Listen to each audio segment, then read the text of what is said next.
Hello everyone, how you all doing? In this video I want to show you the drum raiser I built for my home studio and explain why it actually works from a scientific point of view. So let's roll the intro! So I divided this video into two parts. First, a quick scientific point of view of why this drum raiser actually works. Then I walk you through a step-by-step build. So let's start with a scientific breakdown and why this drum raiser really works. I divide this first part into 4 small chapters. So the first one is explain why this is a mass spring damper system. Second, why this works as a resonant frequency control. Number 3, the vibration, isolation, and impulse absorption. And number 4, decoupling and energy dissipation. So what I built here isn't just a DIY platform. It's a floating decouple system designed to reduce the structure burn noise and improve playability at home. So I want to show you what I did and why it works. So here's what's happening in technical terms. At its core, this setup acts like a mass spring damper system. So the MDF boards serve as the mass and the tennis balls as the foam layers. And the tennis balls act like springs and damping material. So this energy is absorbed and dispersed on all the tennis balls. That's the basic idea and the basic strategy behind this. Instead of traveling directly into the floor and annoying the neighbors. That's the most important thing right here. Why is this a resonant frequency control? By adding these foam layers between the MDF and the floor, I've effectively lowered the system's natural resonant frequency. Okay, and the key is, so the impact noise, like the kick strokes that I transmit directly to the floor, they are like on a higher frequency. And when I mean higher frequency, is this like this. So I'm playing on a higher frequency. I don't know if you know this, but a lower resonant frequency means those higher frequency strokes are less likely to be transmitted into the floor. When you're doing these higher frequency movements, if you use an additional foam layer, you're kind of reducing these higher frequency strokes to be transmitted to the slab. The foam and the tennis balls acts like kind of a low pass filter. It's exactly what's happening, blocking these higher frequency vibrations. That makes your downstairs neighbor thinking that there's some work going on. And of course, that's exactly what we don't want to happen. Okay. Number 3, vibration, isolation, and impulse absorption. So these pull or crossfit foam are like closed cell, high resilience material. They absorb and disperse this energy on any foot strike. So every time I hit the pedal, this absorption foam is reflecting and dissipates this vibration instead of transmitting it. On number 4, we have decoupling and energy dissipation. So this system, the basic idea is decouples the drums from the structure of the building. Is kind of separates totally as much as possible. So this means that the kinetic energy from the drumming isn't easily transferring to the walls, floor, or ceiling. Okay, and this is the basic strategy and kind of the scientific explanation behind these drum raisers. But how did I design this? To go through this, the first thing I want to tell is you can download the full project, the link is on the description, and use the same strategy as I use.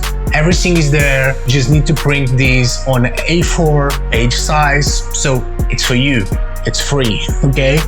Okay, so to build this, I use 2 MDF boards measuring 1.46 meters, 1.2 meters because that's the size I have available to put my drum kit. The thickness of the MDF boards are 90 millimeters. I have holes for the tennis balls of 8 centimeters each, spaced 26 centimeters apart. You can see that on the PDF that you can download for free. So to cut the MDF boards, I hired a professional carpenter, because I wanted everything to be geometrically perfect.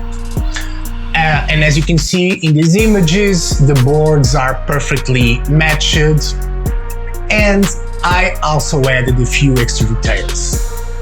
So at the front, I've placed a small MDF bar to ensure the kick drum and the drum rack legs are supported properly. So I wanted to play without having any problem of my drum kit and the bass drum pad to move.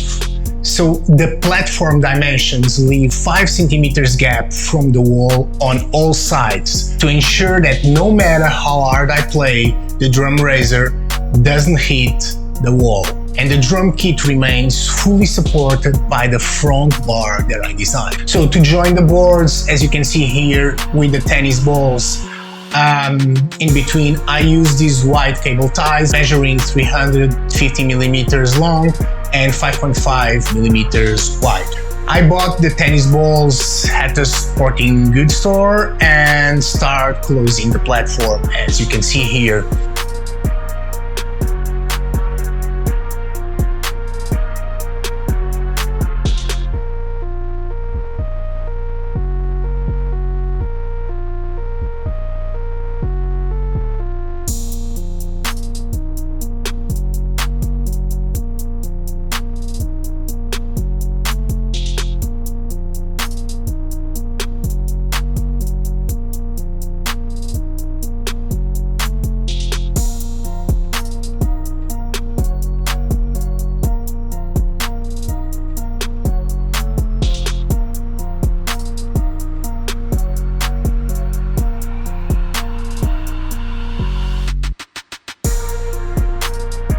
So once the platform was fully assembled, I placed it in a position and I laid down a seat carpet on top so the drum kit wouldn't sit directly into the MDF board, providing additional impact absorption. To keep the look consistent, I finished it off with a black carpet. Underneath, as shown here, I added a thickness mat to help absorb the pedal's impact.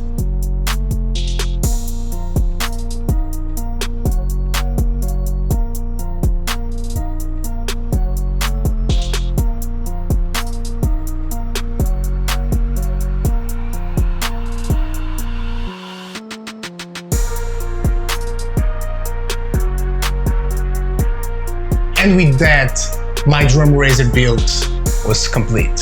Here's down the breakdown of all costs. The MDF boards cost 100 euros, cutting the MDF 50 euros, the 30 tennis balls cost 35 euros, the cable ties 1 euro, black carpet 10 euros, the fitness mat 40 euros, a total of 236 euros. I just want to tell you that this isn't the final version of the drum raiser. That's why I made a follow-up video with additional tweaks that you can watch right here or the link in the description. Feel free to leave a comment or a suggestion below in the comment section. I would like to hear more from you. If you like this video, don't forget that I have more videos here and here, and I hope to see you all in the next one.